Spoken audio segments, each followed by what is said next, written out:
There is a place at the bottom of the world where silence is so complete it becomes a presence of its own. Not an absence, a presence. It is as though the air itself has decided to hold its breath, and you, breathing that air, find yourself breathing more slowly too, more deeply, more at ease. This place is Antarctica, and tonight we are going there together. Close your eyes if you wish, or let them grow heavy. There is nothing you need to do right now, nowhere you need to be, no task waiting for your attention. There is only this, the gentle sound of a voice, and beyond it, in your imagination, the vast, luminous white of the most extraordinary continent on Earth. Antarctica sits at the very bottom of our planet, cradled by the Southern Ocean on all sides, existing in a kind of magnificent isolation that no other place on Earth can match. It is the fifth largest continent, covering approximately 14,200,000 square kilometers, a landmass roughly 40% larger than all of Europe and nearly double the size of Australia. To even try to hold that scale in the mind is a kind of meditation. The numbers are so large they become peaceful. They exceed ordinary worry. They make the concerns of daily life feel, for a moment, beautifully small. Imagine flying over it at dusk. The plane hums softly beneath you. Below, as far as the eye can see in every direction, there is white. Not blank white, not empty white. White that shimmers and shifts. White layered with the palest blues, the softest lilacs, the faintest rose where the sun catches the curved horizon and lingers there, reluctant to go. This is Antarctica. And beneath that white, beneath the ice that drapes the continent in its endless, unbroken mantle, there is a world of astonishing complexity. Ancient mountains, hidden lakes, rivers that flow without ever seeing sunlight, rocks that are 3 billion years old, and life, quiet and persistent, finding a way to breathe and grow and endure in conditions that would seem, to a casual observer, utterly impossible for anything alive. Antarctica is, by every scientific measurement, the coldest, the driest, and the windiest continent on Earth. It is technically a desert, a polar desert, because so little moisture falls from its sky. In its interior, the average annual snowfall, measured as its water equivalent, amounts to only 10 to 50 millimeters, less in some places than the Sahara receives in a year. And yet, it holds within its ice approximately 90% of all the fresh water on Earth. That paradox, a frozen desert containing most of the world's fresh water, is the first of many that Antarctica will offer you tonight. It is a place of wonders concealed within wonders, of quiet within quiet. So let us begin, slowly and gently, at the very beginning. Let us begin with the land itself. If you were to peel away Antarctica's ice, every last crystal of it, you would find a continent that looks quite different from the one we see on maps. Beneath that thick white blanket lies a landscape of startling variety. Ancient, stable plains of rock to the east, and a younger, more dynamic terrain to the west, separated by one of the world's great mountain ranges. The Trans-Antarctic Mountains run for approximately 2,100 miles, roughly 3,400 kilometers, across the continent, dividing it neatly into East Antarctica and West Antarctica. These mountains are not timid hills. They are rugged, dramatic ridges rising in places to over 4,000 meters, though most of their height is swallowed by ice so that only their peaks emerge into the open air, like islands rising from a frozen white sea. East Antarctica is the larger portion, about 9 times the size of its western counterpart. Its foundation is a vast, ancient continental shield, a platform of igneous and metamorphic rock, much of it more than 3 billion years old. 3 billion years! The mind quiets itself before a number like that.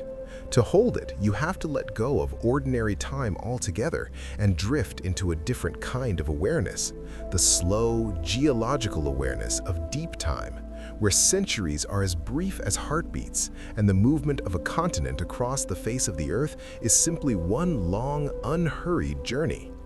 West Antarctica, by contrast, sits on a younger, more restless foundation.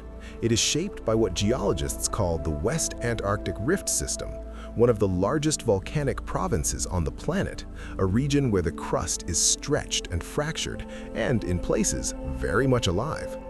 The bedrock of much of West Antarctica actually lies below sea level. This is not because the land has sunk into the ocean, but because the immense weight of ice pressing down upon it for millions of years has caused the crust to depress, a phenomenon known as isostatic depression, like pressing your hand gently into soft clay and watching the clay yield beneath your palm. The highest point on the continent is Mount Vinson, standing at 4,892 meters above sea level. It sits within the Ellsworth Mountains, a remote and windswept range in West Antarctica. No permanent human settlement exists anywhere near it. It is, in the most complete sense, a peak that belongs to itself, to the cold air around it, to the ice below it, to the occasional low rumble of the wind passing over its ridgeline and continuing on across the plateau. And then there is Mount Erebus on Ross Island along the coast, a living, breathing volcano rising to 3,794 meters. Mount Erebus is one of only a handful of volcanoes in the world with a persistent lava lake at its summit, a pool of molten rock that has remained liquid and active, quietly glowing for as long as we have been watching it. It seems improbable, a lake of fire in the coldest place on Earth, and yet Erebus does not find this contradictory at all. It simply goes on existing, as it always has, a reminder that even here, at the far end of the world, the Earth is alive beneath your feet. In recent years, scientists working on a project called BedMap 3 have used satellites, aircraft surveys, and decades of seismic data to map what lies beneath Antarctica's ice with unprecedented detail and precision. What they have revealed is extraordinary. There are jagged mountain ranges under there that rival the Alps in scale, hidden away beneath kilometers of ice and completely invisible from the surface. There are deep canyons, the deepest of which, located in a region called Wilkes Land, descends to 4,757 meters below the ice surface. That is more than 15 times the height of the Shard skyscraper in London, buried entirely beneath frozen silence. And beneath all of it, the ice presses down with a weight and a patience that is almost unimaginable. The ice sheet has an average thickness of approximately 1,948 meters, nearly 2 kilometers of solid ice covering the continent from edge to edge. At its thickest, the ice reaches 4,800 meters deep, and the total volume of all this ice, all the ice of Antarctica taken together, is approximately 27.17 million cubic kilometers. If that ice were to melt, all of it, every last fraction of a degree, global sea levels would rise by between 58 and 60 meters. That is roughly 200 feet. The geography of every coastline on Earth would be transformed. Cities that have stood for centuries would disappear beneath the waves. But tonight, the ice is not melting. Tonight, it is simply resting, as you are resting, in the quiet of a long and ancient cold.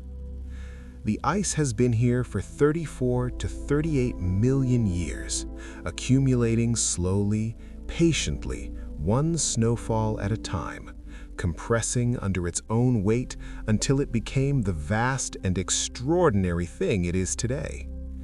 That is one of the most soothing facts about Antarctica's ice. It did not arrive all at once. It was built. slowly, over enormous stretches of time, snowflake by snowflake, season by season, century by century. There is something deeply comforting in that.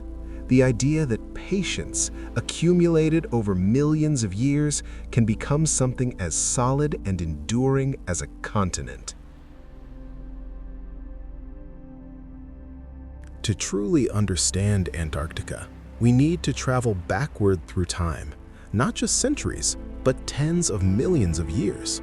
We need to go back to when Antarctica was not cold at all. This may surprise you. It surprised the scientists who first discovered the evidence, but the fossils do not lie.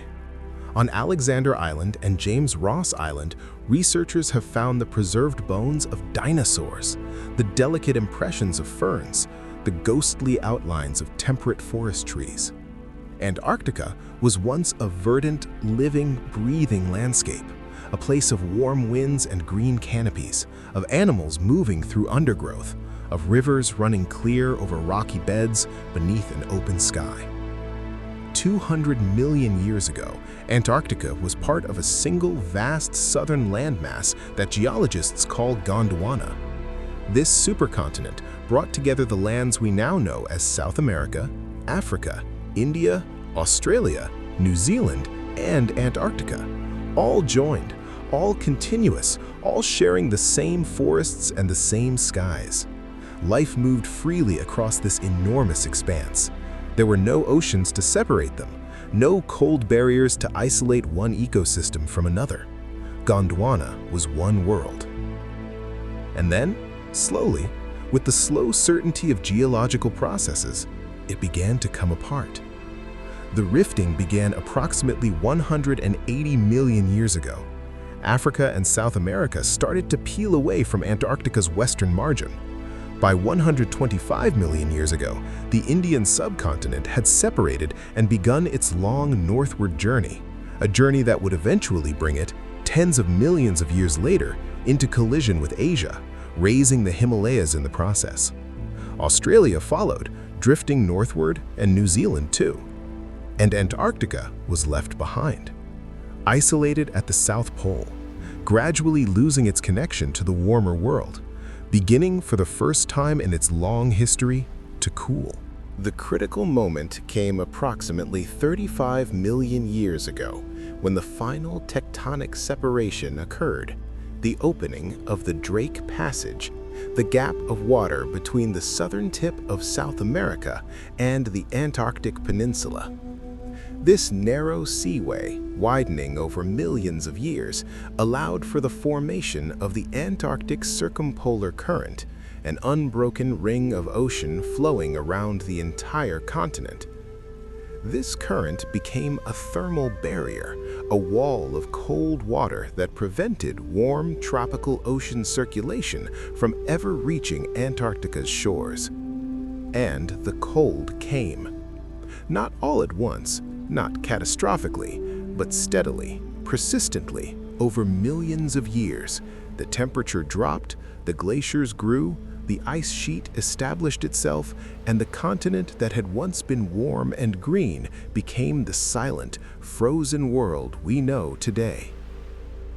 Fossil evidence tells us that as recently as 14 million years ago, tundra vegetation still survived in the McMurdo Dry Valleys, a last remnant of Antarctica's green past, clinging on in sheltered places as the ice closed in around it.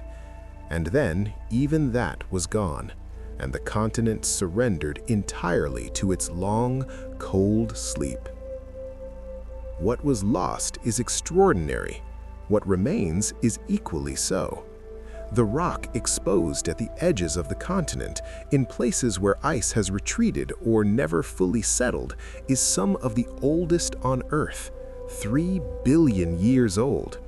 Rock that was already ancient when the first complex life appeared in Earth's oceans. Rock that has been patient, in the most geological sense of that word, in a way that invites a kind of reverence, the way you might feel reverence standing at the edge of the Grand Canyon, or looking up at a mountain, or watching the stars on a clear night. something in us recognizes great age and quiets in its presence. Tonight, let that quietness settle over you. Breathe in, let the breath out slowly. You are resting in the company of deep time. Nothing about this moment is urgent.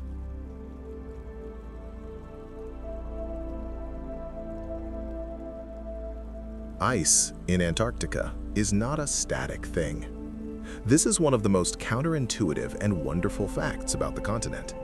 We think of ice as frozen, immobile, inert. But Antarctica's ice sheet is alive in a slow and majestic way. It flows, it creeps, it shifts and adjusts and responds. It moves from the high interior plateau toward the coast in great rivers of ice called glaciers, sometimes advancing by inches each day, sometimes more in active valleys, carving and reshaping the rock beneath as it goes. The ice sheet is divided into two main bodies: the East Antarctic ice sheet, which sits upon that ancient, stable continental shield, and the smaller West Antarctic ice sheet, which rests partly on bedrock that lies below sea level. This geological difference has enormous consequences for the future, because a marine ice sheet, one grounded below sea level, is more vulnerable to warming ocean waters that can erode it from beneath. But those are tomorrow's concerns. Tonight, we simply observe the ice as it is: vast, quiet, and magnificent. Snow falls on Antarctica's interior, gently, sparingly, in those fine, dry crystals that are more like dust than the heavy flakes of temperate winters. Over time, each layer of snow is compressed by the layers that fall on top of it. The snowflakes compress into granular ice. The granular ice compresses further into solid glacial ice, and the ice begins, under its own weight, to flow, slowly, irresistibly, toward the coast.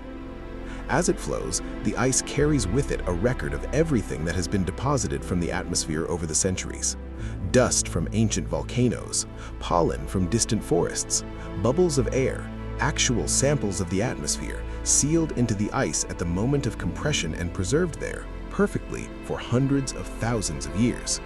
Scientists have drilled deep into this ice and extracted cores, long cylinders of compressed history that allow us to read the story of Earth's climate stretching back 800,000 years. At the Dome Seaside in East Antarctica and at the Vostok Station, these ice cores have revealed the rhythms of ice ages and warm periods, the rise and fall of atmospheric greenhouse gases, the temperature variations of our planet across enormous timescales. It is, in the most literal sense, reading the diary of the Earth, and the ink was put there by time itself. The coastline of Antarctica, where the ice meets the sea, is a place of extraordinary drama performed in slow motion. About 45% of the coastline is fringed by what are called ice shelves, vast floating platforms of ice that extend from the grounded ice sheet out over the ocean. The largest of these are the Ross Ice Shelf and the Filchner-Ronne Ice Shelf, each covering areas comparable to small countries. Ice shelves are the buffer zone between the grounded ice and the open ocean. They are where glaciers arrive, slow and spread out before eventually calving icebergs that drift away on the Southern Ocean currents. The calving of an iceberg is one of the most dramatic and most serene events in nature. A crack appears. The crack widens. A piece of ice the size of a city block, or a county, or a small nation separates from the shelf and begins its slow melting journey northward. The crack does not announce itself with much sound. It is quiet. It is simply what the ice does, as it has always done. At BedMap 3's most detailed resolution, scientists have identified the place in Wilkes Land where the ice is deepest, 4,757 meters from surface to bedrock. Imagine descending into that ice, layer by layer, century by century, millennium by millennium, through 800,000 years of snowfall, each layer thinner than a human hair, each one a moment in Earth's long history, preserved in cold and silence. There is something profoundly restful about that image, the idea of history becoming solid, becoming ice, becoming something you could hold in your hands, cool and smooth and ancient. Let the image carry you. The ice holds everything. The ice remembers. On July 21, 1983, at the Soviet research station known as Vostok, a small cluster of buildings sitting on the high East Antarctic Plateau at an altitude of 3,488 meters above sea level, a thermometer recorded the lowest temperature ever measured at the surface of the Earth. -89.2 degrees Celsius, -128.6 degrees Fahrenheit. At that temperature, exhaled breath freezes before it has finished leaving the body. Steel becomes brittle. Unprotected skin experiences frostbite in seconds. The air itself, thin at altitude, completely dry, is so cold that it seems to have a texture, a crystalline presence that is almost tangible. And yet, the scientists at Vostok went on working. They went on living their quiet, purposeful lives in one of the most extreme environments a human being has ever inhabited. They dressed carefully, moved deliberately, and looked up at a sky of a blue so deep and pure it is almost without description. A sky that, in the absence of any moisture or pollution, shows the stars even in the middle of the day. Satellite instruments have recorded even more extreme temperatures on the surface of the East Antarctic Plateau during the long polar night, skin temperatures, as they are called, reaching as low as -93.2 degrees Celsius. These are the coldest naturally occurring surface temperatures ever recorded on our planet. And yet, and this is one of Antarctica's gentlest paradoxes, on the coast, in the austral summer, temperatures can reach 15 degrees Celsius, +15, above freezing, warm enough on a calm day with the sun angled low and golden across the water to sit outside without a hat, warm enough for mosses to unfurl and tiny insects to stir and meltwater to run in thin, bright streams across the rock. Antarctica is not uniformly cold. It is a continent of extremes, and its extremes exist simultaneously in different places at different times of year. The interior is the coldest. The average winter temperature on the high plateau is approximately -34 degrees Celsius, and in the depths of the polar night, when no sunlight reaches the surface at all, temperatures plunge far below -60. In these conditions, the air is so still, so cold, and so dry that a strange phenomenon called diamond dust forms, a ground-level cloud of tiny hexagonal ice crystals that materialize directly from water vapor in the frigid air, falling so slowly they seem almost to float, each crystal catching and refracting the available light into miniature rainbows, filling the air around you with a soft, glittering shimmer. Diamond dust. The name alone is a gift. These crystals, when they fill the air in quantity, interact with sunlight to produce some of the most extraordinary optical phenomena on Earth. A 22-degree halo, a ring of soft prismatic light encircling the sun at a precise angular distance, appears in the sky above you. Sundogs, which scientists call parhelia, materialize as two bright jewel-like spots of light at equal distances on either side of the sun, connected by a faint arc. Light pillars, vertical columns of reflected light, rise from the sun or the moon as if the sky is sending up signals. The full parhelic circle, a white ring running parallel to the horizon all the way around the sky, can sometimes appear on days of exceptional clarity. And on rare evenings near the coast, in the clear polar air free of any atmospheric pollution, the green flash. This is a brief, breathtaking optical phenomenon that occurs at sunset or sunrise when the atmosphere acts as a prism, separating the last sliver of the sun's disk into its constituent colors. For just a second or two, as the sun dips below the horizon, a vivid flash of pure green light appears where the sun was, and then it is gone. It is one of the most sought-after sights in nature, And Antarctica, with its pure air and its long, gentle sunsets, offers some of the finest conditions in the world for seeing it. The seasons in Antarctica are unlike seasons anywhere else. This is because of the continent's position on the planet, centered on the South Pole, circled by the Antarctic Circle, which means that the tilt of the Earth produces in summer a sun that never sets, and in winter a sun that never rises. At the South Pole, this effect is at its most complete.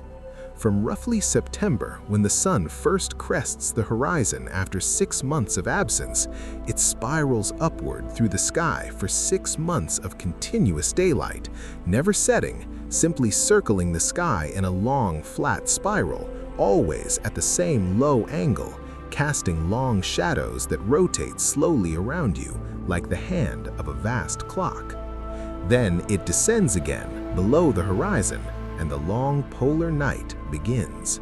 6 months of darkness. The polar night is not frightening. It is, by all accounts of those who have experienced it, deeply strange, but also deeply beautiful.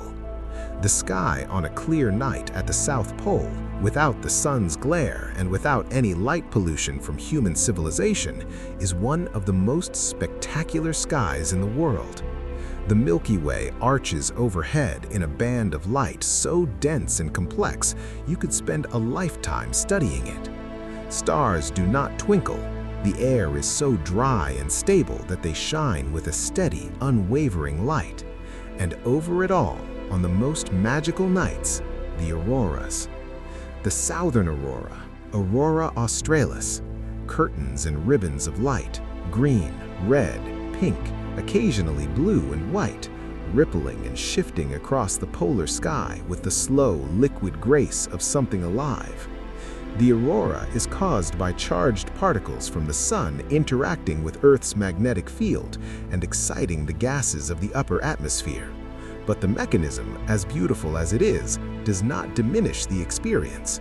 Standing in the cold and the dark, watching the aurora move, you feel, perhaps more than at any other moment in nature, that the universe is not indifferent, that it is, in some wordless and ancient way, communicating with you. Let that thought rest with you now. The aurora over Antarctica, moving in slow green waves across the dark. Breathe in, breathe out. The light moves, the cold air holds you, and you are safe. Antarctica's weather is not always still. The continent has another face, a fiercer one. And to understand Antarctica fully, we must sit with that face too. Though even in its power, there is a kind of grandeur that calms the spirit. Katabatic winds. The word comes from the Greek katabatikos, meaning going downhill. These winds form in the simplest and most natural way imaginable. Cold, dense air accumulates over the high interior plateau, becomes heavier than the surrounding air, and begins to flow, inevitably, gravitationally, downhill toward the coast. There is nothing aggressive about the process. It is simply physics. Cold air is denser, and dense air seeks the lowest point. But as it flows down the steep slopes of the ice sheet, it accelerates, and by the time it reaches the coast, it can be traveling at extraordinary speeds. At Commonwealth Bay on the Mawson Coast, a place that has earned the nickname Home of the Blizzard after the explorer Douglas Mawson who endured it, near constant gale-force winds are a way of life. Gusts here have reached 207 kilometers per hour, and average winds of 80 to 90 kilometers per hour are simply normal. On the steeper slopes of East Antarctica, where the plateau drops sharply toward the sea, katabatic winds have been recorded at speeds exceeding 320 kilometers per hour, 200 miles an hour. These are among the most powerful sustained surface winds ever measured anywhere on Earth. And yet, even these winds have their beauty. When a katabatic wind passes over a field of snow, it lifts the surface crystals and carries them in a low, flowing stream called drift that moves like smoke across the white ground. From a distance or from above, it looks like the ice is breathing, slow, steady exhalations of white mist rolling across the plateau and down the slopes toward the sea. On calm days between the gusts, when the wind drops entirely, the silence that rushes in is absolute. Not merely quiet, absolute. A silence so total it has a sound of its own, a soft pressure in the ears, a sense of the world holding its breath. In that silence, you can hear your own heartbeat, you can hear your own breathing, and you realize slowly that this quiet is what Antarctica has always been doing. Between the storms and the winds, beneath the noise of weather, there has always been this, the deep, patient geological quiet of a continent that has been here for billions of years and will be here long after the last human footprint has melted away. Breathe that in. Let it settle. You are held in something immeasurably larger than yourself, and it is peaceful. Beneath the ice, beneath the kilometers of white silence, there is water. Living, liquid, flowing water. This was not always known. For a long time, scientists assumed that the base of the Antarctic ice sheet was a simple, frozen contact with the bedrock below, cold and static, a geological interface of no particular interest. But in the second half of the 20th century, instruments began to reveal something astonishing. Beneath vast sections of the Antarctic ice sheet, the base is not frozen at all. It is wet, warm enough, warmed by geothermal heat from the Earth's interior and by the pressure of the overlying ice, which lowers the freezing point of water, to remain liquid. And in the places where the terrain dips and forms depressions, this water collects into lakes. To date, scientists have identified more than 400 subglacial lakes beneath the Antarctic ice sheet. 400 lakes hidden beneath kilometers of ice, unseen by any human eye, supporting, as we have come to discover, actual living ecosystems. The largest and most famous of these hidden lakes is Lake Vostok. Lake Vostok sits beneath approximately 4 kilometers of ice near the location of the Russian Vostok Research Station in East Antarctica. It is enormous, approximately 250 kilometers long and 50 kilometers wide, making it comparable in size to Lake Ontario in North America. It reaches depths of up to 800 meters. And it has been completely isolated from the Earth's atmosphere, from any contact with the surface world, for somewhere between 15 and 25 million years. The water of Lake Vostok is kept liquid by geothermal heat rising from the bedrock below, and by the extraordinary pressure of 4 kilometers of ice pressing down from above. A pressure so great that it lowers the freezing point of water to approximately -3 degrees Celsius, allowing the lake to exist as liquid even at temperatures that would otherwise freeze it solid. In the accreted ice that forms at the lake's ceiling, where lake water refreezes onto the underside of the ice sheet above, scientists drilling from the surface have found DNA. Not a little DNA. DNA from over 3,500 different microbial species, bacteria, fungi, archaea, and other microorganisms that appear to be living and metabolizing in this lightless, pressurized, ancient world. These microorganisms have been evolving in isolation for millions of years. They have developed entirely without sunlight, without contact with the surface biosphere, in conditions that our surface-adapted imaginations can barely conceive of. And they are thriving. The discovery of life in Lake Vostok has had profound implications, not just for our understanding of Antarctica, but for our understanding of where life might exist in the universe. If microorganisms can live in a lightless, freezing, high-pressure lake sealed beneath 4 kilometers of ice for 20 million years, then the icy moons of the outer solar system, Europa orbiting Jupiter, and Enceladus orbiting Saturn, both of which are believed to have subsurface oceans beneath their ice shells, suddenly become far more interesting places to look for life. Life, it turns out, is remarkably determined. It fills every niche that offers even the barest possibility of survival. It metabolizes methane. It respires iron. It finds a way. Another subglacial wonder, Lake Whillans, confirmed in 2014 that an active and diverse ecosystem of microorganisms lives in complete darkness, surviving by metabolizing methane and ammonium. These organisms have found an entirely alternative energy pathway. No photosynthesis, no sunlight required. Just the slow chemistry of deep geological processes used to sustain life in ways we had not previously imagined possible. And then there is Blood Falls. Blood Falls is one of Antarctica's most striking and unexpected features. Located in the McMurdo Dry Valleys, that spare, rocky, almost extraterrestrial landscape on the coast of East Antarctica, it appears as a vivid crimson stain flowing from the tongue of the Taylor Glacier. A flow of deep red water, like a wound in the white face of the glacier, trickling down into the pale lake below. The color is not blood, it is rust. Approximately 1.5 to 2 million years ago, as the Taylor Glacier advanced over a shallow coastal fjord, it sealed a pocket of seawater beneath it. Trapped there, cut off from any atmosphere, that water began to evolve in isolation. Over the millennia, microorganisms living in the brine consumed all the available oxygen, creating a completely anoxic environment.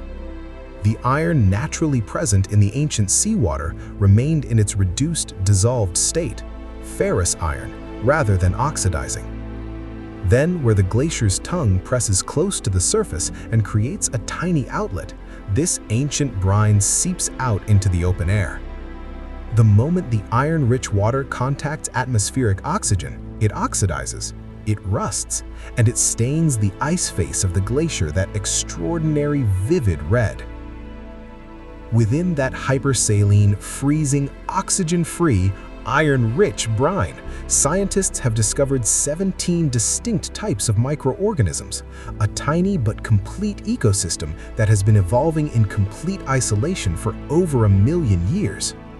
These organisms use sulfate as a catalyst to respire with iron, a chemical process called iron reduction, entirely without oxygen, in a chemistry that is ancient and alien by comparison to the metabolic pathways most Earth life relies upon. Blood Falls, seeping slowly and quietly from the face of its glacier, is a window into a kind of life that existed on the early Earth before the atmosphere became rich in oxygen. It is a living relic of ancient biochemistry, preserved in the cold.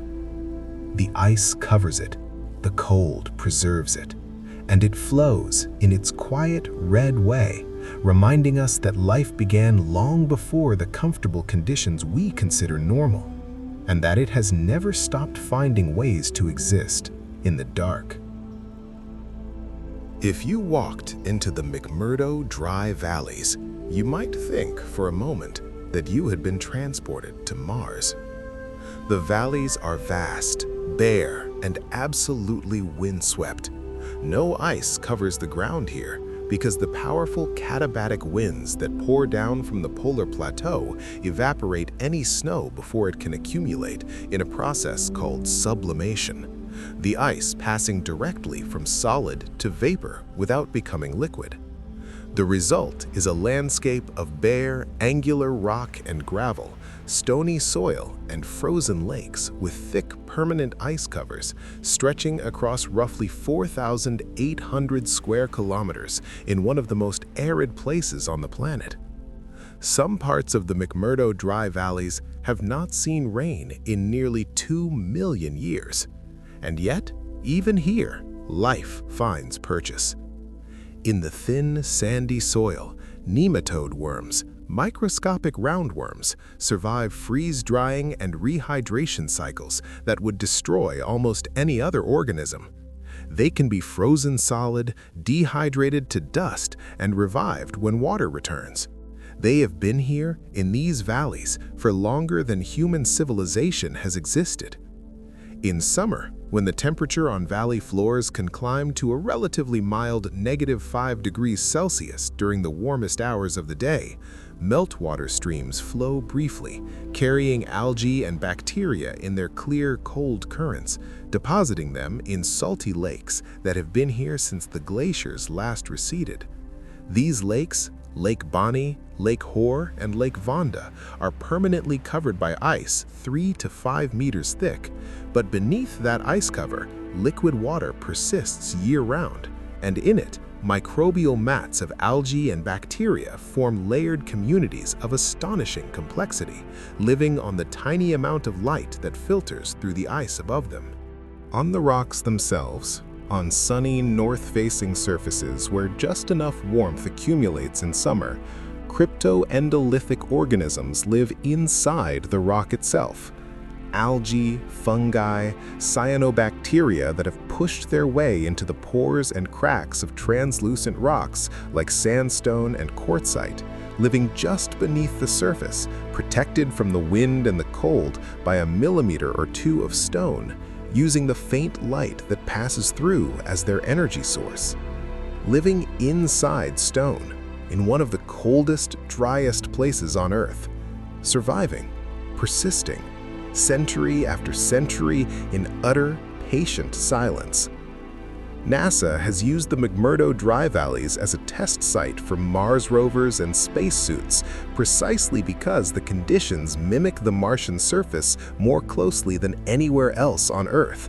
Extreme cold, extreme aridity, high ultraviolet radiation, and a landscape of bare rock with minimal biological activity at the surface. When robots are tested here, they are being prepared for another world. And yet, here, in this Mars-like place, on this most extreme corner of the most extreme continent, life has not given up. It has simply made itself very, very small and very, very patient. There is a lesson in that, if you wish to take it. The smallest, most patient form of yourself can endure the most extreme conditions. Sometimes, surviving means getting quiet, making yourself small, finding the light that passes through the rock, and simply waiting in the cold for the season to turn. Antarctica does not end at its coastline. In a meaningful sense, Antarctica extends far out to sea, because the Southern Ocean that surrounds it is as much a part of the Antarctic system as the ice sheet itself. The Southern Ocean is unique among the world's ocean basins. It is the only ocean that flows continuously around the entire planet, uninterrupted by any landmass, and its current, the Antarctic Circumpolar Current, is the most powerful ocean current on Earth. Let that sink in quietly for a moment. The most powerful ocean current on Earth. The circumpolar current moves water at a rate more than 100 times the combined volume of all the world's rivers, and it flows 5 times faster than the Gulf Stream. It is the great engine that keeps Antarctica isolated and cold, a ring of swiftly moving water that prevents warm tropical currents from penetrating south to the continent's shores and melting the ice. But the Southern Ocean is not merely a barrier. It is one of the most biologically productive bodies of water on the planet. The reason is upwelling.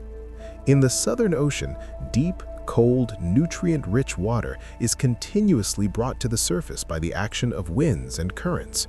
This upwelled water is rich in nitrates and phosphates and silicates, the chemical building blocks of phytoplankton, those microscopic plant-like organisms that form the foundation of the ocean food web.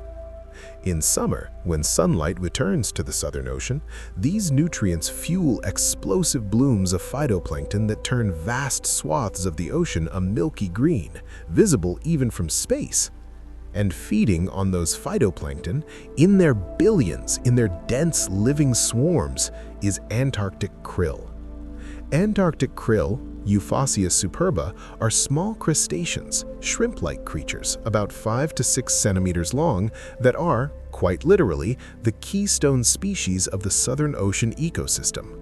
Without krill, the food web collapses. Every major predator in Antarctic waters, whales, seals, penguins, seabirds, depends on krill, directly or indirectly, for its survival. Krill swarms can be so dense that they turn the surface of the ocean red and can stretch for kilometers in every direction. A single swarm may contain hundreds of millions, even billions of individual animals. A blue whale, the largest animal that has ever lived on Earth, can consume up to 4 million krill in a single day, engulfing enormous mouthfuls of seawater and filtering the krill through its baleen plates. Krill have evolved one of nature's most extraordinary survival strategies for the dark Antarctic winter, when phytoplankton blooms disappear and food becomes scarce. They shrink, literally.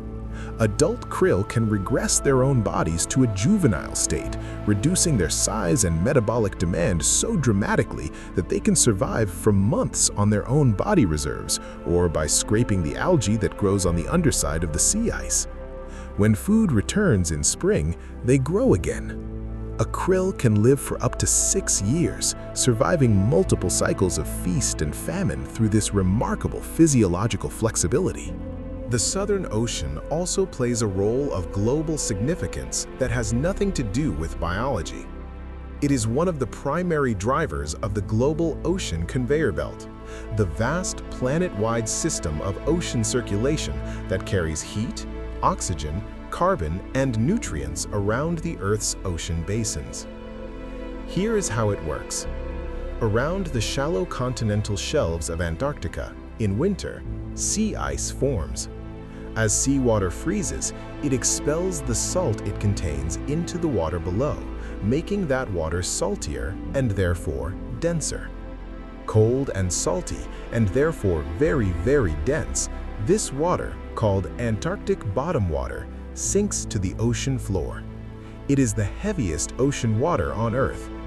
And from the Antarctic seafloor, it flows northward, hugging the bottom of the Pacific, Atlantic, and Indian Oceans, carrying its cargo of cold and oxygen and dissolved carbon dioxide to the deep-sea ecosystems of the entire world. This global conveyor belt, driven at one end by the sinking of Antarctic bottom water and at the other by the warming of surface waters in the tropics, is responsible for moderating the climate of every ocean basin on Earth. It regulates temperature, distributes nutrients, and sequesters carbon dioxide from the atmosphere into the deep ocean. And it is slowing. Research shows that between 2000 and 2020, the northward transport of Antarctic bottom water decreased by approximately 12%. The reason is meltwater. As glaciers and ice shelves around Antarctica melt, they release fresh water into the Southern Ocean. Fresh water is less dense than salt water. As it mixes with the salty water that would normally sink, it dilutes the density, reducing the driving force of the conveyor belt. By 2050, projections suggest the circulation could slow by 20% or more. This is one of the quiet, invisible consequences of a warming planet. Invisible not because it is not happening, but because it is happening in the deep ocean, far below anything we can see, in waters that never see sunlight. But its effects would eventually be felt everywhere, in the weather patterns of the North Atlantic, in the oxygen content of deep-sea ecosystems, in the distribution of heat across the planet. Antarctica, it turns out, is not just the bottom of the world. It is a regulator, a thermostat, a pump. What happens here matters to every ocean on Earth and to every creature that depends on those oceans for its survival. Now we come to the penguins. And if any creature embodies the spirit of Antarctic life, endurance, adaptation, quiet dignity, and an almost unshakable commitment to simply carrying on, it is the emperor penguin. Aptenites forsteri, the emperor. Standing up to 115 centimeters tall and weighing as much as 45 kilograms, it is the largest penguin on Earth. and the only one that breeds not on the rocky shores of the Antarctic coast, but far out on the sea ice in the depths of the Antarctic winter. Think about that for a moment. Every other sensible creature in Antarctica retreats in winter, moves to the coast, goes to sea, heads for warmer waters, not the emperor. The emperor penguin turns its back on the warming sun, walks inland, and raises its young in the darkest, coldest months of the year. It does this for a reason. Emperor penguins lay their eggs in May or June, which means the chicks will hatch in July or August, and by the time they're old enough to leave for the sea in the following spring, the sea ice will be at its maximum extent, providing the richest and most accessible foraging grounds. It is a strategy of extraordinary precision, tuned over millions of years of evolution. But the cost of this strategy is borne entirely by the male. After the female lays a single egg, she transfers it with great care to the top of the male's feet, balancing it there, tucking it beneath a fold of warm, feathered abdominal skin called the brood pouch, and then she leaves. She walks back across the ice to the sea, sometimes traveling hundreds of kilometers to feed and recover her strength. The male stays. He stays with the egg on his feet in the darkness and the cold of the polar night for approximately 65 days. He does not eat. He does not move much. He stands with thousands of other male emperors doing exactly the same thing in a dense, slowly rotating huddle designed to conserve heat. The huddle is one of nature's most elegant solutions to an engineering problem.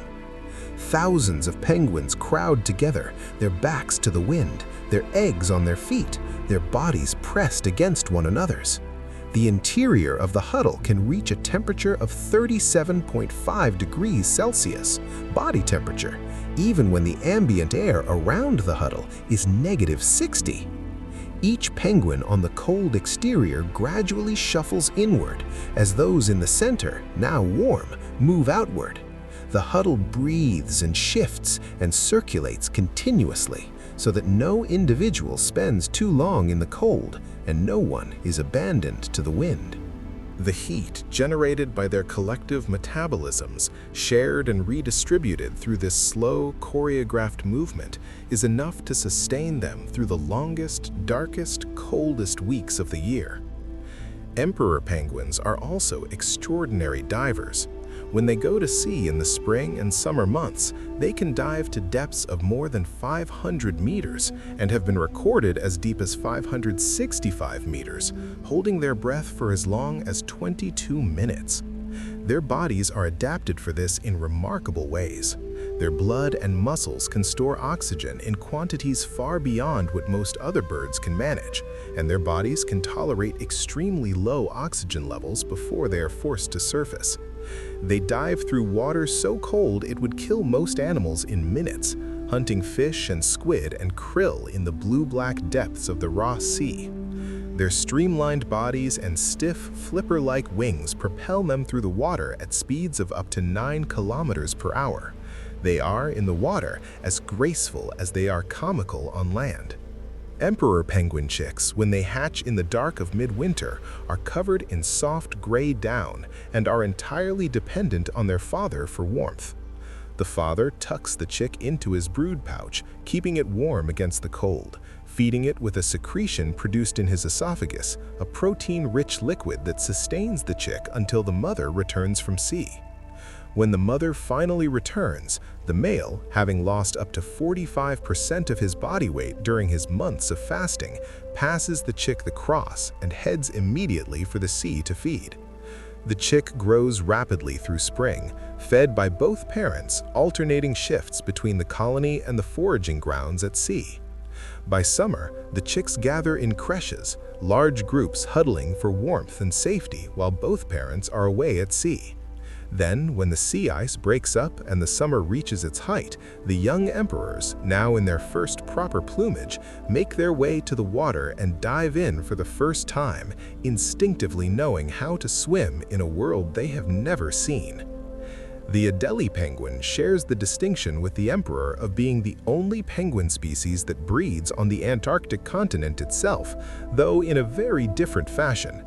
Adelies are smaller, faster, and in many ways more familiar in appearance, the classic tuxedo penguin.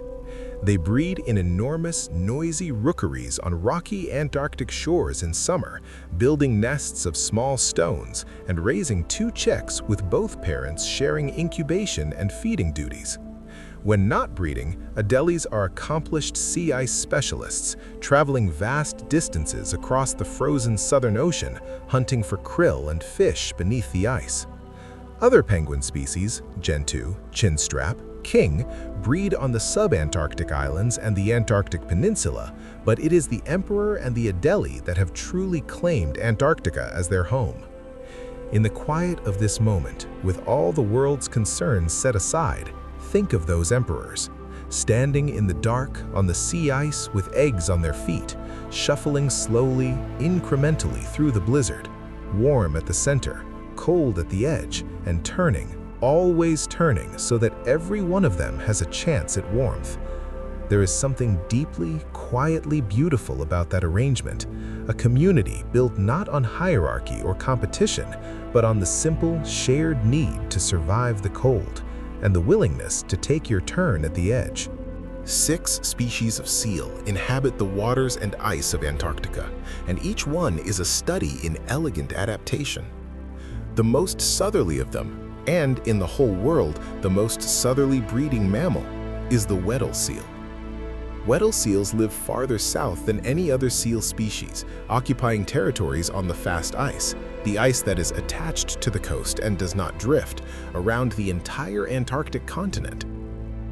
To survive in these conditions, they have developed one of the most remarkable physiological and behavioral toolkits in the animal kingdom. In winter, when the ice thickens and extends far from the shore, Weddell seals must maintain breathing holes in the ice to survive. They cannot hold their breath indefinitely. Every hour or so, they must return to a hole at the surface to breathe. But the holes freeze over. So Weddell seals use their canine teeth, which are specially adapted, angled forward like chisels, to saw and rasp at the ice, grinding away the new ice that forms over their holes each time they resurface, keeping the opening clear through the long winter. Their diving capabilities are extraordinary. Weddell seals can dive to depths of over 600 meters and remain submerged for more than an hour on a single breath. They achieve this through a combination of extraordinary oxygen storage capacity. Their blood and muscles can hold far more oxygen than a land mammal of similar size, and a controlled metabolic slowdown during the dive that reduces their oxygen consumption. Their heart rate can drop from its resting rate of over 100 beats per minute to as few as 15 beats per minute during a deep dive. In the total darkness of the water beneath the ice at night, how do Weddell seals find their prey? They use a form of sonar, emitting high-pitched clicks that travel through the water, bounce off fish and off the underside of the ice, and return as echoes that the seal interprets to build a 3-dimensional picture of its surroundings. They navigate through the lightless, featureless world beneath the ice with a precision and confidence that is humbling to contemplate. The leopard seal occupies a very different ecological niche. Where the Weddell seal is a quiet, deep-diving fisherman, the leopard seal is a top predator, the apex predator among Antarctic seals. It is large, up to 3.5 meters, 500 kilograms, powerful, and equipped with a long reptilian jaw filled with interlocking teeth that it uses both to strain krill, like a baleen whale in miniature, and to seize penguins, fish, and other seals. Leopard seals patrol the ice edge during the penguin breeding season, waiting with calm and terrible patience for the young penguins that are entering the water for the first time. They are swift and agile in the water, far more agile than their size would suggest, and a penguin, once a leopard seal has fixed its attention, has very limited options. Yet leopard seals also spend long hours hauling out on ice floes, sleeping in the sun with a serenity that belies their predatory nature. In repose, they have an almost primeval quality, ancient-looking, prehistoric, like something left over from a deeper age. The crab-eater seal is, despite its name, not a crab eater. Its primary food is Antarctic krill, which it filters from the water through remarkable lobed teeth that interlock when the mouth closes, creating a sieve. Crab-eater seals are the most abundant large mammal in the world after humans, with a population estimated at between 30 and 40 million individuals, and their success is entirely due to the extraordinary abundance of Antarctic krill. The southern elephant seal and the Antarctic fur seal breed in great numbers on the sub-Antarctic islands, South Georgia, the Kerguelen Islands, the South Sandwich Islands. Elephant seal bulls, which can reach 6 meters in length and 4,000 kilograms in weight, are among the largest carnivores on Earth. During the breeding season, they haul out on the beaches by the hundreds, and the competition between bulls for access to females and the roaring, bellowing, blood and sand confrontations that accompany it represents one of the most dramatic wildlife spectacles on the planet. And then, beyond the seals, in the deeper waters of the Southern Ocean, come the whales. The Southern Ocean may host the densest concentration of cetaceans on Earth.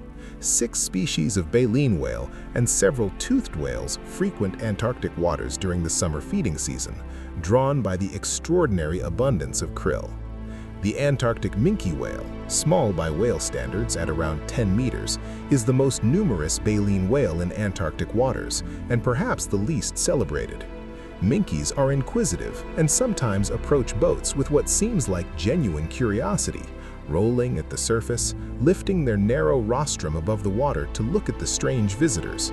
They are sleek, efficient, and remarkably abundant, a quiet success story in the story of Southern Ocean wildlife. Humpback whales arrive in summer to feed, their long, white-streaked flippers slapping the surface as they lunge feed through krill swarms, rising from the depths with open mouths and cascades of water pouring from their expanded throat pouches. Their songs, complex, evolving, haunting, fill the deep water of the Southern Ocean with something that feels, to human ears, more like music than communication, though it is very much both. And in the deepest, bluest water, the blue whale, the largest animal that has ever lived on Earth, up to 30 meters long, 170 tons, filtering enormous quantities of krill through its baleen plates, consuming up to 4 million individual krill in a single day.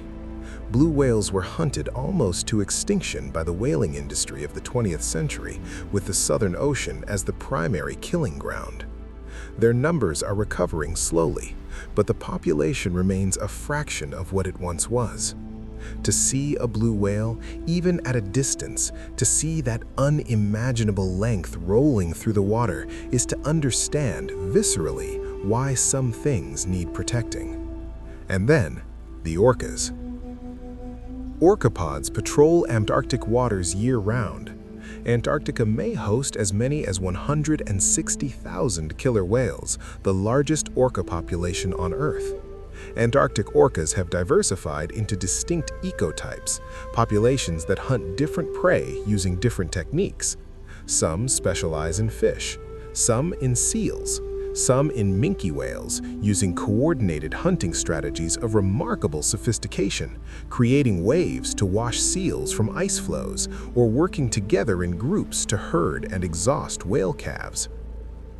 In the silence of the Southern Ocean, deep beneath the surface, these black and white forms move with a precision and intelligence that feels somehow companionable, not threatening, simply present, going about the ancient business of survival in the cold, dark, extraordinarily productive waters of Antarctica's sea. Life in Antarctica is not confined to the large and visible. The most abundant, the most diverse, and arguably the most extraordinary life on the continent exists at a scale invisible to the naked eye. In the soil of the McMurdo dry valleys, nematode worms, some species only half a millimeter long, have been found in densities of millions per square meter in the most productive soils, though in many areas only a few hundred to a few thousand individuals persist, eking out a living in the thin, cold earth. These nematodes are the most abundant multicellular animals on the continent, and they can survive conditions that would kill virtually any other multicellular organism. Temperatures of -20 Celsius, complete desiccation, freezing and thawing cycles, and years without any liquid water at all. Some species can enter a state of suspended animation, cryptobiosis, in which all metabolic processes essentially stop and remain in this state for years or even decades before rehydrating and resuming normal life. Tardigrades, the celebrated water bears, microscopic eight-legged animals famous for their extraordinary toughness, also inhabit Antarctic mosses and soils, and they are, if anything, even more resilient than nematodes. They can survive the vacuum of space, extreme radiation, pressures of 600 atmospheres, and temperatures from absolute zero to over 150 degrees Celsius. In Antarctica, they are simply another quiet resident of the soils and mosses, browsing on algae and bacteria, cycling nutrients, contributing to the slow business of the ecosystem with calm indifference to the cold. Beneath the sea ice, a hidden community flourishes. The underside of sea ice is not smooth. It is rough and porous, riddled with brine channels and small cavities that become, in spring and summer, densely colonized by ice algae, communities of photosynthetic organisms, primarily diatoms, that bloom on the underside of the ice as soon as the sun returns in spring. These ice algae are the first food of the season for krill, which graze on them from below, and they set off the entire cascade of biological productivity that sustains the Antarctic ecosystem through the summer. In the open water of the Southern Ocean, phytoplankton blooms transform the surface of the sea into a living, breathing, photosynthesizing entity, a vast community of single-celled organisms converting sunlight and carbon dioxide and dissolved nutrients into the organic matter that feeds every larger creature in the ocean. The Southern Ocean phytoplankton community is one of the most productive on Earth, and it is also one of the largest carbon sinks, absorbing enormous quantities of atmospheric carbon dioxide and transporting it through the biological pump into the deep ocean. And in the snow and ice of the interior, even there, life persists. Snow algae, photosynthetic algae that have evolved to live within the crystals of summer snow, bloom in vivid reds and greens on the surface of snowfields and glaciers during the brief Antarctic summer. Red algae, containing a pigment called astaxanthin that protects them from intense ultraviolet radiation, color the snow a startling pink or crimson, patches of living color on the white vastness. Green algae bloom in areas of deeper, older, more stabilized snow. These snow algae communities are simple, just algae and a few associated bacteria and fungi, but they represent life colonizing one of the most inhospitable surfaces on the planet, the surface of glacial snow in the world's coldest desert. Even on the rocks of the South Pole itself, the most remote, most hostile point on the continent, lichen and bacteria have been found on exposed rock outcrops, not thriving exactly, but persisting, making the most of whatever warmth accumulates in the rock on a rare sunny day, photosynthesizing in the brief season of light, and then contracting back into dormancy when the winter dark returns. Over 1,000 species of terrestrial organisms, mostly microbial, have been cataloged in Antarctica. Each one is a study in the refusal to give up. Each one, in its infinitesimal way, is doing exactly what the great whales and the emperor penguins and the Weddell seals are doing, finding a way in the cold and the dark to be alive. On the Antarctic Peninsula, the long finger of land that reaches northward from the continent toward South America, and on the sub-Antarctic islands nearby, a richer botanical world exists. Here, where the climate is marginally warmer and more humid than the continent's interior, mosses form lush, dark green beds on north-facing rocky slopes wherever meltwater and summer sun combine to make it possible. These moss beds are ancient. Some have been growing in the same spot for hundreds or even thousands of years, each new generation of growth laying itself atop the dried remains of its predecessors. In some Antarctic moss beds, the depth of accumulated peat, compressed dead moss, extends for meters beneath the surface, representing thousands of years of unbroken growth. Running your hands through an Antarctic moss bed, which you should imagine doing gently, carefully, with great respect, you would find it dense and springy, retaining moisture in its tiny leaves and stems. Even in the cold, its green is vivid. It is one of the most intensely alive colors you will ever see in Antarctica, a reminder that life, given the slightest opportunity, reaches for color. Approximately 350 species of lichen are known from Antarctica. Lichens are not single organisms. Each lichen is a partnership, a symbiosis between a fungus and a photosynthetic partner, usually an alga or a cyanobacterium. The fungus provides structure, protection from desiccation, and the ability to dissolve and absorb minerals from rock. The alga or cyanobacterium provides photosynthesis, the conversion of sunlight into energy that sustains them both. This partnership makes lichens extraordinarily resilient. They can colonize bare rock that offers no purchase to any other organism.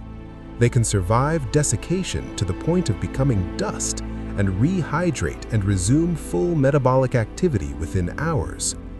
Some Antarctic lichens grow so slowly in the extreme cold of the continental interior that a patch 1 centimeter across may be 100 years old. The oldest Antarctic lichens are estimated to be several thousand years old. Cryptoendolithic lichens, those that live inside rock, represent the absolute frontier of life on Antarctica's mainland. Organisms that have retreated inside stone itself to escape the wind and cold and ultraviolet radiation of the surface, surviving on the filtered light that passes through their translucent stone roof in a narrow band of microhabitat just a millimeter or two deep. And then, at the very edge of the botanical world in Antarctica, in the most hospitable northern corners of the peninsula, there are the flowers. Only 2 flowering plant species grow on the Antarctic continent. 2. In the entire botanical richness of the plant kingdom, hundreds of thousands of species, from towering rainforest canopy trees to tiny alpine cushion plants, only 2 have managed to establish themselves on Antarctica itself. The first is Antarctic hairgrass, Deschampsia antarctica. It grows in small, loose tufts on sheltered, damp, rocky ground, its fine, wiry leaves bending in the wind, its tiny flowers appearing in summer. It is not impressive in the way a rose is impressive, or a wildflower meadow, or an ancient forest, but knowing what it has had to overcome, the cold, the wind, the months of darkness, the short, brutal summers, makes it one of the most remarkable plants on Earth. The second is Antarctic pearlwort, Colebanthus quitensis, a small cushion plant with tiny white flowers that opens briefly in the warmest weeks of summer. It is, by most measures, an entirely unremarkable little plant, but there it is, at the edge of the world, blooming in the cold light of an Antarctic summer day, as if it has every right to be there. Which, of course, it does. No account of Antarctica would be complete without the stories of the men and women who first went there, who sailed into the unknown southern waters with wooden ships and hand-drawn maps and an appetite for discovery that remains one of the most inspiring chapters in human history. The continent itself was first sighted in 1820, though Maori oral traditions speak of a navigator named Hui Teranjora, who in the 7th century steered his crew southward into iceberg-laden seas that may have been the first human encounter with the Antarctic ice. When, in January 1820, the Russian expedition of Bellingshausen and Lazarev confirmed the first recorded European sighting of the Antarctic mainland, they were venturing into a world that no human being had ever seen. The coastlines were mapped by a series of expeditions through the 19th century. Cook had circumnavigated Antarctica without sighting land in 1773, crossing the Antarctic Circle for the first time in history. James Weddell pushed south to 74 degrees 15 minutes south latitude in 1823, farther south than anyone had been before. James Clark Ross discovered the great ice shelf that now bears his name and named the twin volcanic peaks Erebus and Terror after his ships. And then, in the early 20th century, came the heroic age. The name is not ironic, it was heroic. It was a period of extraordinary physical endurance, of scientific dedication, of courage in conditions that we can barely imagine today.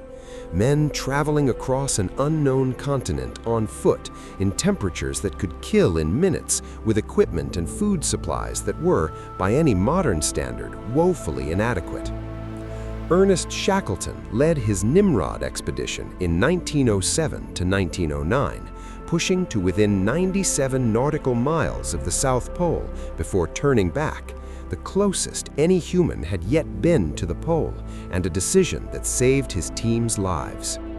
Shackleton famously wrote to his wife, explaining why he had turned back when the pole was so close. "I thought you'd rather have a live donkey than a dead lion." Then came the race. In the summer of 1911 to 1912, two expeditions, one Norwegian led by Roald Amundsen and one British led by Robert Falcon Scott, set out to be the first to reach the geographic South Pole. This was the great contest of the heroic age, and it was decided not only by courage and endurance, but by planning, experience, and a deep respect for the environment. Amundsen was methodical. He had spent years studying the techniques of the Inuit people of the Arctic, their use of dogs, their clothing, their approach to polar travel. He planned his route carefully, laid depots of food and supplies in advance, and traveled light and fast with dog sleds. On December 14, 1911, Roald Amundsen and his 4 companions stood at the South Pole, the first human beings in history to do so. They planted the Norwegian flag and named the plateau the King Haakon VII Plateau. Then they turned around and walked home. Scott's party arrived at the pole on January 17, 1912, 34 days after Amundsen. They found the Norwegian flag waiting for them. The disappointment was enormous. But Scott kept his diary, kept his records, kept his scientific specimens, even as the return journey became a nightmare of exhaustion and frostbite and dwindling food supplies. One by one, members of his party died. Captain Lawrence Oates, weakened by his injuries and knowing he was slowing the others down, walked out of the tent into a blizzard, saying, in words that have become among the most famous in the history of exploration, "I am just going outside, and may be some time." Scott, Wilson, and Bowers died in their tent in late March 1912, only 11 miles from a food depot that might have saved their lives. Their bodies, their diaries, and their scientific specimens, including geological samples from the Transantarctic Mountains that proved Antarctica's connection to the ancient continent of Gondwana and had once been warm enough to support lush vegetation. Even in extremis, the science continued. Even at the edge of survival, the curiosity did not stop. That is, perhaps, the most enduring lesson of the heroic age, that the desire to understand, to know, is one of the most deeply, fundamentally human things there is, and that even in the most difficult circumstances, even when everything else has failed, that desire sustains us. Shackleton's later expedition, the Endurance Voyage of 1914 to 1917, is another story of extraordinary human resilience. His ship became trapped in the Weddell Sea pack ice, was crushed, and sank. Shackleton and his 27 men camped on the ice for months, then sailed 3 small lifeboats to Elephant Island. From there, Shackleton and 5 others made an 800-mile open boat journey across the most treacherous ocean in the world to South Georgia to raise the alarm and organize a rescue. Not a single member of the Endurance expedition lost his life. Shackleton brought every one of his men home. Antarctica, the place that tested them to the absolute limit, did not defeat them. It shaped them. And the stories they brought back shaped the world's understanding of what human beings are capable of. Today, Antarctica is not a place of lonely heroes fighting against the cold. It is a place of science. Careful, methodical, international science conducted from a network of research stations that span the continent from the coast to the pole itself. Approximately 70 research stations, operated by 29 different countries, are maintained in Antarctica. In the height of summer, the austral summer, from November to March, roughly 4,800 people are at work on the continent. In winter, when only the hardiest and most committed researchers remain, that number drops to approximately 1,200. These winter overs, as they are called, are a special community, people who have chosen to stay in the dark and the cold, tending the instruments, keeping the stations running, living in a solitude and isolation that is total. The largest research hub is McMurdo Station, operated by the United States, which sits on Ross Island on the shore of McMurdo Sound. In summer, McMurdo hosts up to 1,100 people, making it not just the largest research station, but in effect the largest settlement of any kind in Antarctica. It has a post office, a church, a gym, a bowling alley, and several cafeterias. It has roads, unpaved but roads, linking its cluster of buildings. It is, by Antarctic standards, a small town.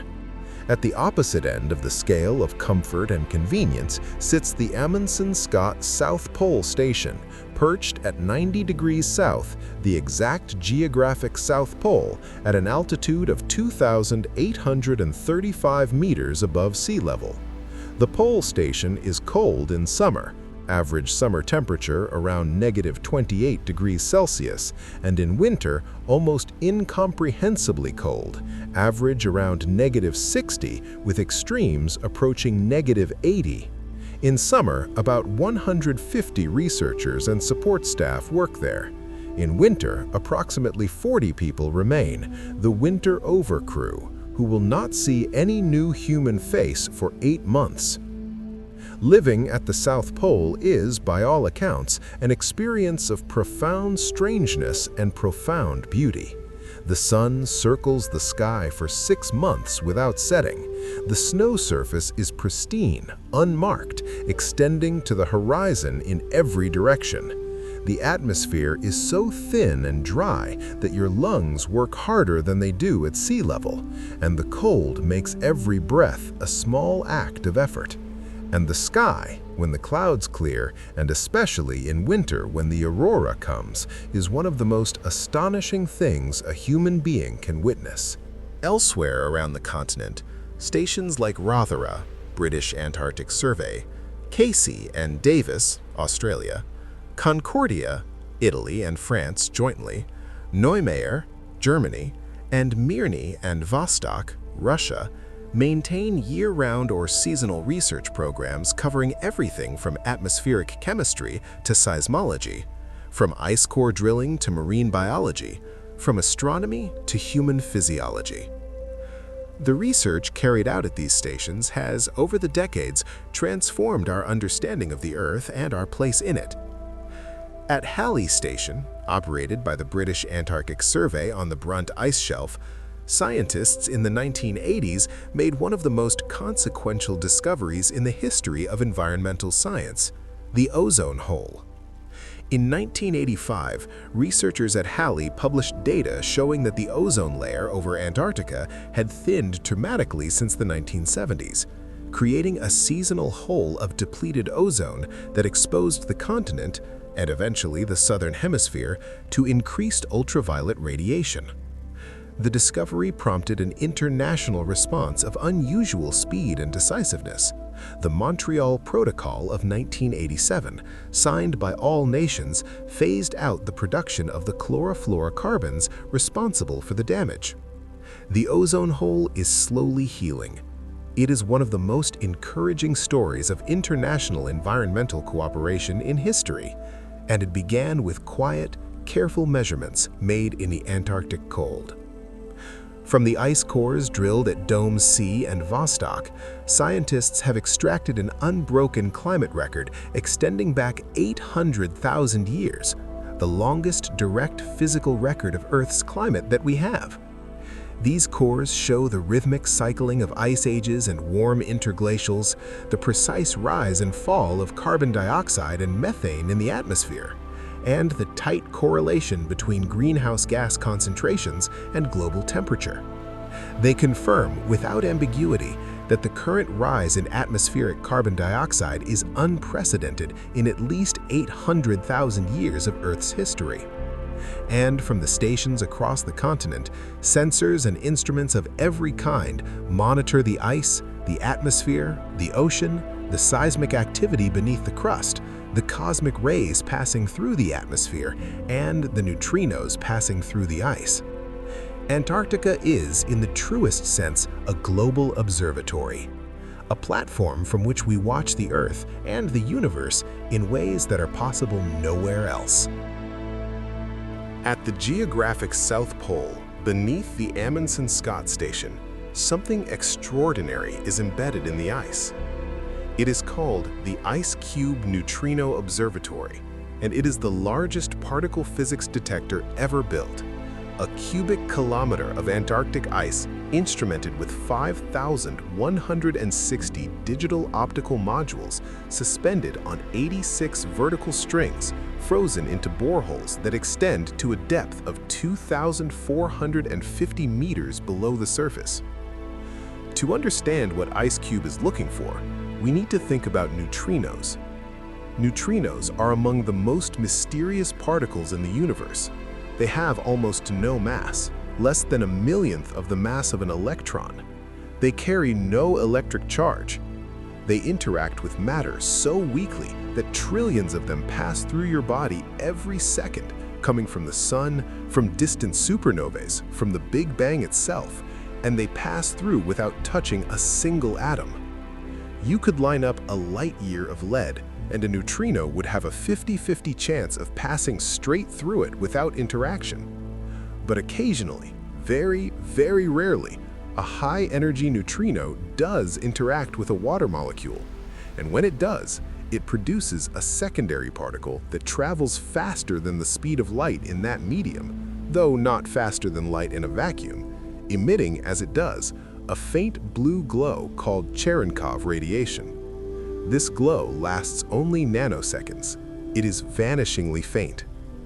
But in the ultra-clear, ultra-pure ice of Antarctica, ice that has been compressed for hundreds of thousands of years until all the air bubbles are gone and it is as transparent as glass, those tiny flashes of blue light can travel dozens of meters before fading, and IceCube's 5,160 optical sensors are watching for them.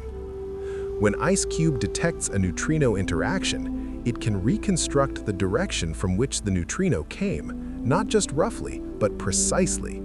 And because neutrinos are not deflected by magnetic fields, they travel in perfectly straight lines from their source to their destination. A neutrino that arrives at IceCube from a certain direction came from exactly that direction, from somewhere in the universe.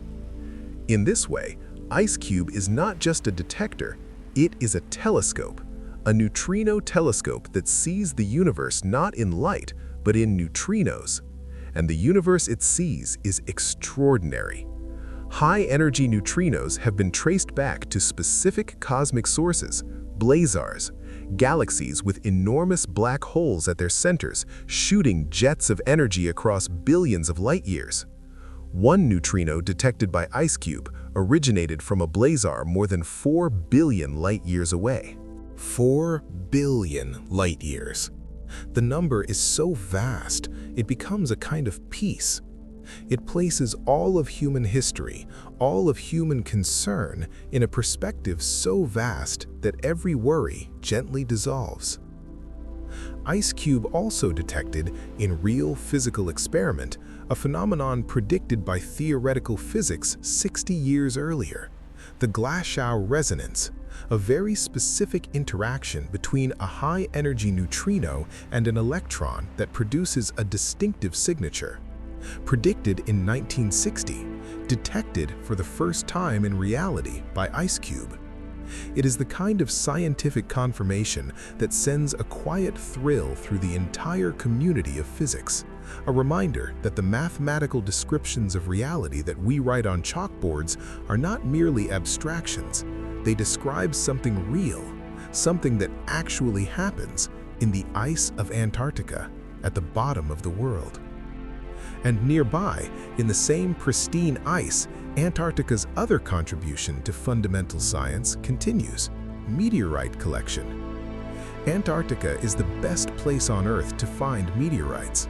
More than 10,000 have been collected since systematic searches began in 1969, a number equal to the total found in the rest of the world combined. The reason is simple: the white ice makes the dark rocks immediately visible. The cold, dry conditions preserve them without chemical alteration for hundreds of thousands of years. And the flow of the ice sheet itself, combined with the barrier of the transantarctic mountains, concentrates meteorites that have fallen over vast areas of the continent into specific stranding zones, where the ice has nowhere to go and simply ablates away, leaving the rocks behind. Among these meteorites have been fragments of the Moon, fragments of Mars, and fragments of various types of asteroids, a collection of extraterrestrial material that has transformed our understanding of the early solar system. Each dark rock lying on the ice of Antarctica is a visitor from another world, preserved by the cold, waiting patiently for a scientist to come and pick it up. Sound in Antarctica behaves differently than it does anywhere else. In the thin, cold, dry air of the interior plateau, sound carries with unusual clarity, or when the wind drops and the air is still, barely carries at all, absorbed by the soft surfaces of the snow before it can travel any distance. People who have worked at the South Pole describe the silence as physical, not merely the absence of sound, but a presence, a weight, a texture. It is the silence of a place where there are no trees to murmur in the wind, no animals calling, no traffic, no aircraft, no human voices, except your own and those of your immediate companions. A silence in which you can hear your own blood moving. But beneath that silence, the ice is not entirely quiet. The Ross Ice Shelf, that vast floating platform of ice the size of France extending from the coast of Antarctica into the Ross Sea, is, it turns out, singing. Not in a way that human ears can detect. The frequency is too low, around 5 Hz, well below the threshold of human hearing.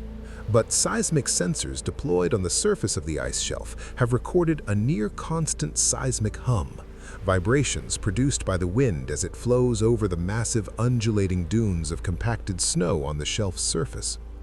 Like a bow drawn across the string of a cello, the wind excites the snow dunes into resonance, and they vibrate at 5 Hz, day and night, continuously. When scientists take these recordings and speed them up by a factor of 1200, bringing the frequency into the human audible range, the result is haunting. A deep, shifting, droning sound like a didgeridoo or a Tibetan singing bowl that shifts in pitch and rhythm as weather conditions change. When storms rearrange the surface snow, the pitch drops. When the firn, the surface snow layer, is softened by warmth, the tone changes. The ice shelf's song is a continuous real-time record of the weather on its surface. This is not merely beautiful, it is scientifically useful. Researchers can monitor the stability and the changing condition of the ice shelf by listening to how its song changes over time, a kind of diagnostic that requires no drilling, no sampling, no physical intrusion into the ice, just listening. Antarctica sings. You simply need the instruments to hear it. There are other sounds. The creak and groan of glacial ice under pressure as it moves. The crack, sudden, sharp, startling, of a crevice opening in the ice. The deep, resonant boom of an iceberg calving, which can carry for hundreds of kilometers across the Southern Ocean. The high, liquid calls of Weddell seals echoing beneath the ice, part sonar click, part haunting whistle, creating an acoustic landscape in the frozen ocean that is unlike anything else on Earth. And on the coast, in the great penguin rookeries, the extraordinary cacophony of thousands of penguins calling simultaneously, a sound like a vast and cheerful crowd at a distance, in which each individual voice is distinct, each penguin recognizing its mate and its chick by sound alone in the noisy press of the colony. In the middle of all that noise, a kind of order exists. The rookery is not chaos. It is a community of voices, each one purposeful, each one connected to another. Parent and chick finding each other in the crowd. Love expressed in the language of sound. And then, when you move away from the rookery and out onto the ice, the silence resumes. Immediate, total, as if the noise never existed. That contrast, the enormous vitality of life in its pockets, and then the great encompassing quiet of the ice around them, is the rhythm of Antarctica. Life and silence, warmth and cold, the particular and the immeasurable. On a clear winter night at the South Pole, when the temperature is perhaps -60 degrees Celsius and the sky is absolutely black, and the stars are burning with a steadiness and clarity that is almost painful in its beauty, the southern sky begins to move. Slowly, a shimmer at first, a ghost of light along the horizon. Then, rising, spreading, the aurora australis, the southern lights. Curtains of luminous green, shifting and rippling like fabric in a gentle wind.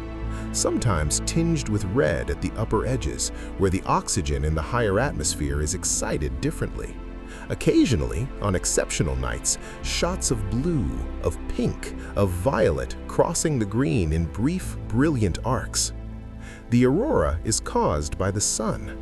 The sun is constantly emitting a stream of charged particles, electrons and protons, called the solar wind. When these particles reach Earth, most are deflected by Earth's magnetic field, but at the poles, the magnetic field dips down toward the planet's surface, creating a funnel through which the solar wind can enter the upper atmosphere.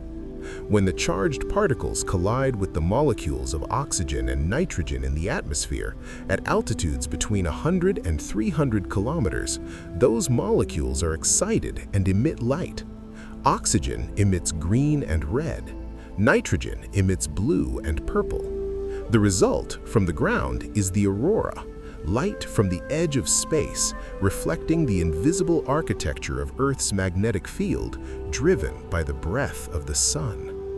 The aurora moves because the magnetic field moves, and the incoming solar wind is never entirely steady. Gusts and variations in the solar wind create waves and ripples in the display. Stronger solar storms, coronal mass ejections, in which the sun belches enormous quantities of charged particles into space, can produce auroras of extraordinary intensity and extent, visible not just at the poles, but at middle latitudes. For the winter-over researchers at the South Pole, the aurora is a constant companion through the long polar night. It appears most often in the hours around midnight, when the station is at the point of Earth's surface most directly connected to the incoming solar wind. People go outside, heavily bundled, breath condensing instantly in the cold, to stand on the ice and watch. They photograph it. They simply stand and look at it. It is, by universal account, one of the most beautiful things any of them have ever seen. And it is different every night. No two auroral displays are identical. Each one is a unique configuration of light and movement driven by the solar wind of that particular hour of that particular night. Billions of photons emitted by billions of excited gas molecules, arranged by the invisible geometry of Earth's magnetic field into patterns that no artist could have designed and no eye could fully capture. Some sounds are reported to accompany strong auroras, faint hissing, crackling, or swishing sounds that are still not fully explained but are thought to be related to electrical phenomena in the lower atmosphere. Most people, most of the time, hear nothing, just the silence of the cold and the visual spectacle above them. You could stand there for hours, and many people do. Let the aurora fill your imagination now. The green light moving slowly overhead, the cold air still and dry, perfectly clear, the stars behind the aurora unwavering, the ice beneath your feet reaching down through kilometers of ancient frozen time, the sound of your own breathing. You are at the bottom of the world, and the sky is dancing. Antarctica gave the world one of its most important environmental warnings, and in doing so, helped set in motion one of the most successful international environmental responses in history. The ozone layer is a band of ozone molecules, each one made of 3 oxygen atoms, that extends from roughly 15 to 35 kilometers above Earth's surface. It absorbs most of the sun's ultraviolet B radiation, which, unfiltered, would cause enormous increases in skin cancer, cataracts, and immune suppression in humans, and would damage the DNA of countless other species. Beginning in the early 1980s, scientists at the British Antarctic Survey's Halley Station, making careful, methodical measurements of atmospheric ozone above Antarctica each spring, noticed something alarming. The ozone concentration was declining sharply. By 1985, when they published their findings, it was clear that a hole, not literally a hole, but a region of dramatically depleted ozone, was forming over Antarctica each spring. The culprits were chlorofluorocarbons, CFCs, synthetic chemicals that had been widely used since the 1930s in refrigerants, aerosol propellants, and industrial solvents. In the cold of the stratosphere above Antarctica, in the presence of ice crystals in the polar stratospheric clouds that form in winter, CFCs undergo chemical reactions that release chlorine atoms, and those chlorine atoms, in a catalytic chain reaction, destroy ozone molecules at a rate far faster than they can be replenished. The discovery of the ozone hole shocked the world. Within 2 years, an international agreement, the Montreal Protocol, signed in 1987, had phased out the production of the most damaging CFCs. The protocol has been progressively strengthened since, and today it stands as one of the most effective multilateral environmental agreements in history. The ozone hole is healing. Slowly, the atmosphere turns on geological timescales, and the chlorine already released will continue affecting the ozone layer for decades. But measurements show that ozone concentrations over Antarctica are recovering. Scientists project that the ozone layer will return to pre-1980 levels by roughly the middle of this century. The quiet work of scientists at a remote Antarctic station, making careful, methodical measurements year after year, changed the composition of the entire global atmosphere for the better. That is what patience and precision can do. In 1959, in Washington, D.C., 12 nations that had been conducting research in Antarctica during the International Geophysical Year of 1957 to 1958 sat down and signed a document of remarkable foresight and generosity. the Antarctic Treaty. Its provisions are straightforward. Antarctica shall be used for peaceful purposes only. All military activity, nuclear testing, and nuclear waste disposal are prohibited. Scientific observation and research shall be free and unrestricted, and the results of Antarctic research shall be shared internationally. The territorial claims that 7 nations had made on portions of Antarctica, Argentina, Australia, Chile, France, New Zealand, Norway, and the United Kingdom, are frozen in place, neither recognized nor denied for the duration of the treaty, with all other signatories reserving the right to make their own claims in the future. The result is a continent that has no sovereign. No single nation owns Antarctica. It belongs, in a sense, to everyone, and therefore to no one in the conventional way. Scientists from nations that are fierce competitors or outright adversaries elsewhere share data, share facilities, share rescue missions. The South Pole Station is American. The nearest year-round station to it is Russian, Vostok. Scientists from both nations have, over the decades, cooperated on ice core research, atmospheric science, and countless other projects, regardless of what was happening between their governments in the political world above. The original 12 signatories have been joined by many more. As of 2023, 56 nations are party to the Antarctic Treaty. It has been extended and strengthened over the decades, most significantly by the Protocol on Environmental Protection signed in 1991, which designates Antarctica as a natural reserve devoted to peace and science, and prohibits mining and mineral resource activities for at least 50 years. Fishing in Antarctic waters is regulated by the Commission for the Conservation of Antarctic Marine Living Resources, or CCAMLR, which sets catch quotas and establishes marine protected areas designed to ensure that krill, fish, and other marine resources are harvested, if at all, at sustainable levels that protect the broader ecosystem. Antarctic toothfish, a large, deep-water fish that is marketed in restaurants as Chilean sea bass, is among the most closely monitored and regulated catches in any ocean on Earth. The treaty also governs tourism. Antarctic tourism grew from around 6,700 visitors in the 1992 to 1993 season to over 56,000 in 2018 to 2019. Almost all arriving by ship and visiting coastal wildlife sites and historic locations. The International Association of Antarctica Tour Operators, IAATO, enforces strict guidelines. No more than 100 people may be on shore at any one site at one time. Visitors must not approach within 5 meters of wildlife. No biological material may be removed. No non-native species may be introduced. Visitors receive thorough briefings before they go ashore, and companies that violate the rules can be expelled from the organization. The result is a form of tourism that treads, as lightly as possible, on a place of unique fragility. Ships anchor in bays of heartbreaking beauty. Zodiacs carry small groups of heavily clad visitors to rocky shores where penguins and seals regard them with the calm indifference of animals that have never learned to fear humans. People stand in silence, watching, photographing, sometimes simply looking without a camera, because there are some things that deserve to be experienced directly rather than through a lens. They speak in whispers, by instinct. The place demands it.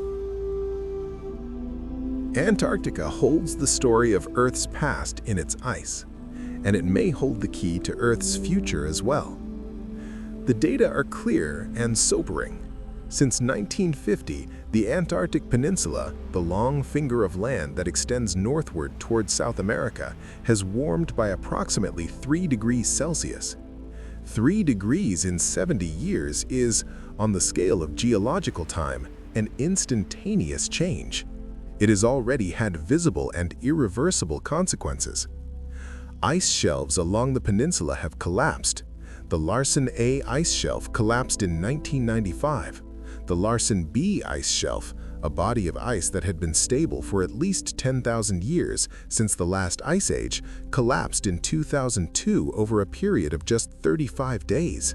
It's 3,250 square kilometers of ice breaking into thousands of fragments that drifted away in the Weddell Sea.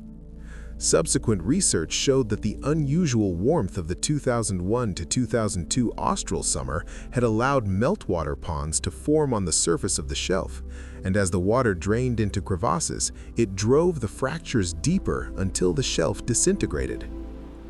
Across Antarctica, between 1992 and 2017, satellites tracked the loss of more than 3 trillion tons of ice, primarily from West Antarctica and the peninsula. This loss of ice has contributed to global sea level rise. The ice sheet's contribution to sea level rise has tripled over the last decade compared to the decade before. Penguin colonies have already felt the change. Chin-strap penguin populations on the Antarctic Peninsula and sub-Antarctic islands have declined by approximately 77% in 50 years, a staggering collapse driven largely by changes in sea ice extent and krill availability. Adelie penguins have disappeared from some locations on the peninsula where they were formerly abundant. Emperor penguin colonies that rely on stable sea ice for their breeding platforms are projected to lose most of their breeding sites by the end of the century if warming continues on its current trajectory. And yet the picture in Antarctica is not entirely uniform. Some parts of the interior and East Antarctica have actually experienced cooling or relatively stable temperatures in recent decades, because of changes in atmospheric circulation patterns and the particular dynamics of the circumpolar current. The continent is vast, and its response to global change is complex and regional. The scientists who study Antarctica are, by and large, not alarmists. They are careful, methodical, and calibrated people who spend their careers in the cold, making measurements and reporting what they find. What they find is that the ice is changing, that the ocean is warming, that the circulation is slowing, that the ecosystem is responding, and that the pace of change is accelerating. The Antarctic Treaty, the Montreal Protocol, the CCAMLR, all of these instruments show that human beings, when they choose to, can act cooperatively across national boundaries to protect something they recognize as precious. The challenge now is to bring that same capacity for cooperation to the larger problem, to the question of how we manage the planet's energy systems and its climate in a way that gives the ice a chance to remain. Antarctica waits, as it has always waited, patient, immeasurably old, holding its ice against the warmth, one snowflake at a time. For just a few weeks each year, in the warmest part of the austral summer, something almost miraculous happens in the McMurdo Dry Valleys. The melt begins. Ice that has been static all winter, surface ice on the frozen lakes, ice in the narrow channels between the rocks, begins, in the long days of December and January, to give way. Small streams form. Thin trickles of water, barely more than a sheen of moisture, run across the rock and gravel, following the paths of least resistance down toward the valley floors and the lakes. The water is achingly cold, barely above freezing, but it is liquid, and wherever it flows, it carries life. Algae and bacteria in the soil, dormant all winter, stir. Nematode worms rehydrate from their freeze-dried state and begin to move, slowly, tentatively, as if not entirely sure the season is real. Tardigrades emerge from cryptobiosis, extend their stubby legs, and resume their microscopic grazing on the algae that coat the undersides of pebbles. The meltwater streams carry sediment and nutrients into the permanently ice-covered lakes, and beneath their ice roofs, those lakes spring to life. Light filters through the ice, attenuated, blue-tinged, spectral, and the microbial mats on the lake floors use it. They photosynthesize. They grow. The chemical gradients in the water shift as biology gets to work, converting nutrients into biomass, cycling carbon and nitrogen through the simple, elegant loops of a microbial ecosystem. On the north-facing slopes above the valleys, in the most sheltered and sun-warmed spots, patches of moss, dark green, dense, holding moisture in their mats, grow a millimeter or two, or perhaps not even that. Perhaps just a single cell layer, a few micrometers, but they grow. This is Antarctica's summer. Not the summer of flowers and birdsong and warm afternoons, but a summer nevertheless. A season of small miracles, of life claiming the briefest opportunity with all the determination it possesses. And then, when the angle of the sun drops and the temperatures begin to fall again, perhaps in February, perhaps in March, the streams slow and freeze, the nematodes contract and desiccate, the tardigrades curl up into their barrel-shaped cryptobiotic state, the algae in the soil go dormant, the ice returns to the lake surface, the valley falls silent again. Until next year, until the next brief, extraordinary summer. Life in the dry valleys has been doing this annual cycle of dormancy and brief awakening for thousands of years, perhaps millions.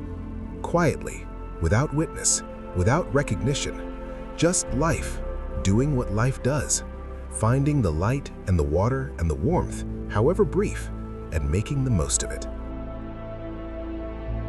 We have traveled far tonight.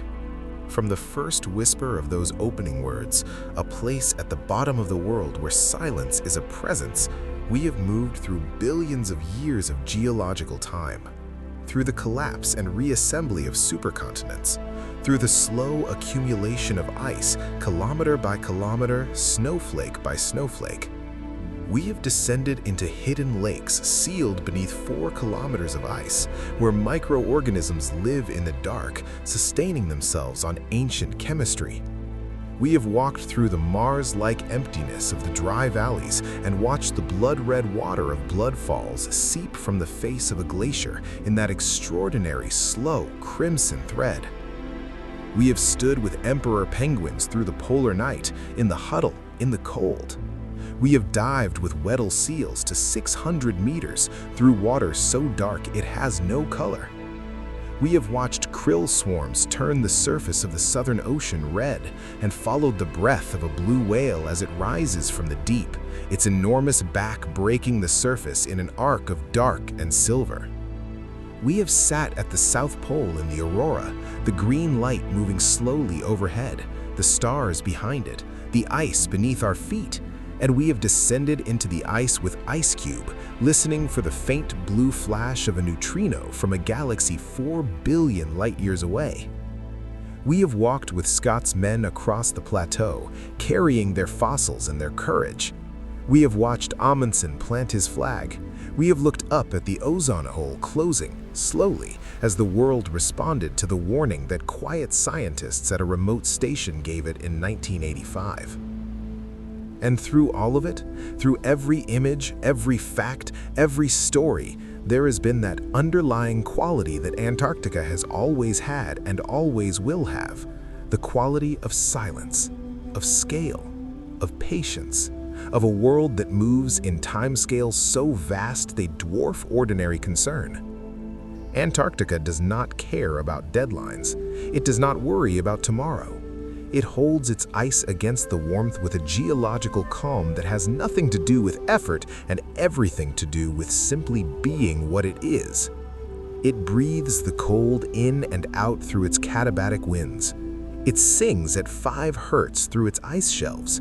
It watches through the clear eyes of its scientists and through the unchanged eyes of its penguins and seals, the slow turning of the seasons.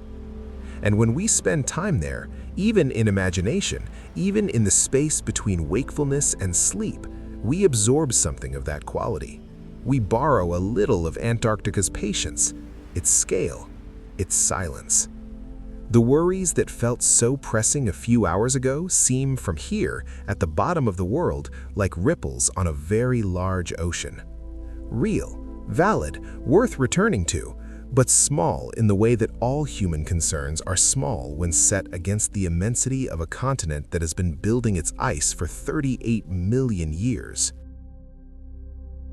We are leaving now, slowly, as gently as we arrived. Imagine the research station growing smaller behind you, the cluster of buildings, bright orange against the white, human warmth in all that cold, receding as the ship moves away from the ice. The silence that surrounds you on the water is enormous. The Southern Ocean swells are long and smooth, rolling beneath the ship with a rhythm that is close to breathing. Each swell lifts you gently and lets you go. Lifts and lets go, lifts and lets go. A few albatrosses follow the ship, riding the updraft from the hull with an effortless grace that suggests they have never had to work for anything in their lives.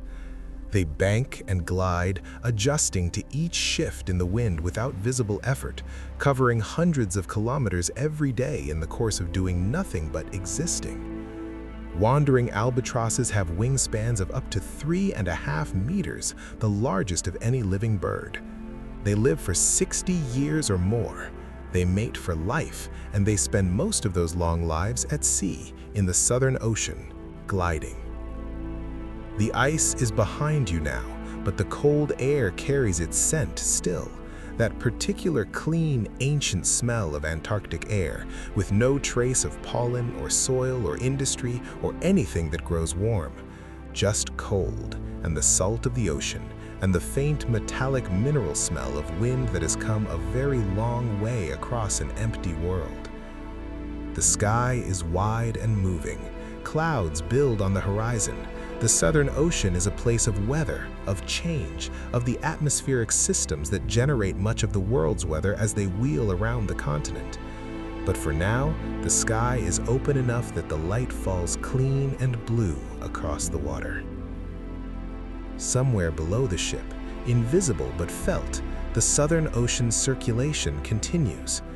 Antarctic bottom water sinks to the sea floor and begins its slow, ancient journey northward, carrying its cold and its dissolved carbon dioxide to the deep ocean basins of every hemisphere. The circumpolar current flows around the continent, as it has for 35 million years, separating the cold south from the warm north, keeping Antarctica in its long, cold, magnificent isolation. And behind you, as the distance grows, the continent recedes. The white of the ice shelves fades into the haze. The dark peaks of the transantarctic mountains sink below the horizon. The sky where Antarctica was becomes simply sky again, blue and open, immense, crossing the curvature of the Earth toward the tropical latitudes and the warmth of the world you came from. Antarctica remains. It is always there. It was there before you imagined it tonight, and it will be there long after this particular night is over.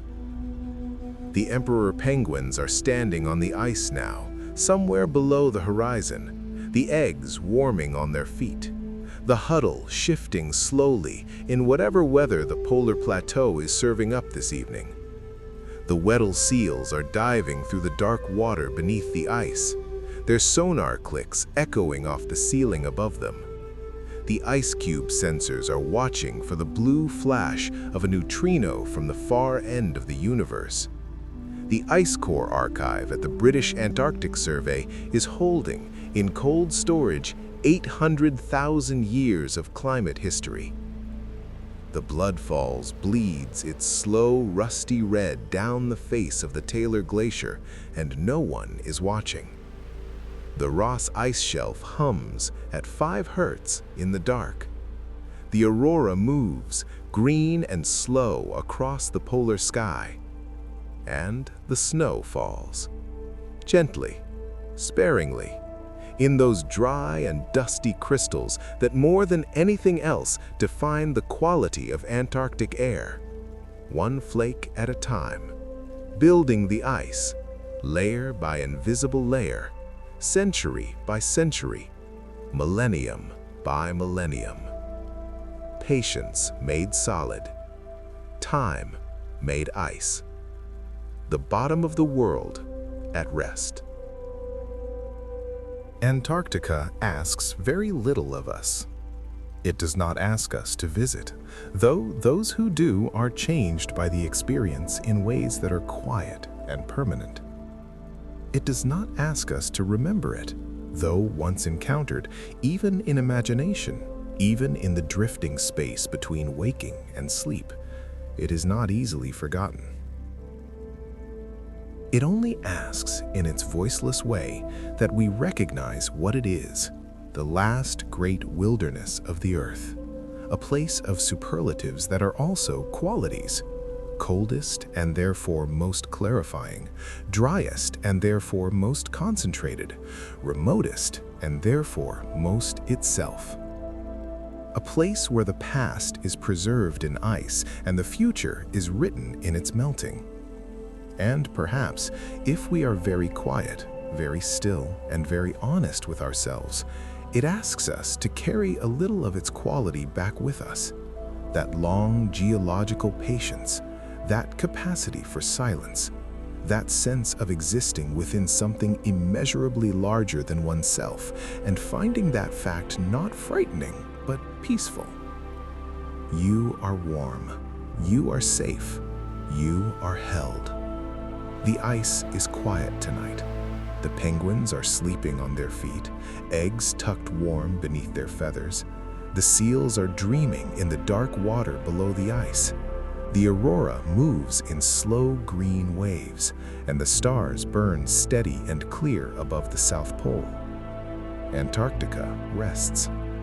And so now can you. Let the breath go. Let the shoulders drop. Let the thoughts, still and patient as ice crystals, settle. Sleep now, as gently as snow falling in still air. The bottom of the world is there, and it is peaceful. And so are you.